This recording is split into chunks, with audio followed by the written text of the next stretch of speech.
this is Tim here from Your Six Tech. Today in this video I'm going to show you how to fix the fast charging on your Android phone. So there are some settings for this under battery. So if you go to the top right and go to settings, scroll on down, go to battery.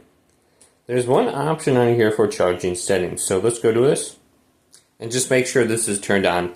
So this is show charging information, show battery level, and estimated time until the full screen. Okay, so then we have fast charging. Make sure this is enabled right here.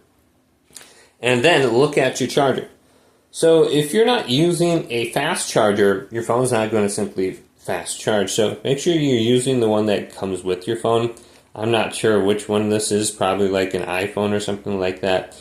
But make sure you're using the one that's supposed to be for your phone. Otherwise, change it up, use a different combination of different chargers and cables until one that actually fast charges.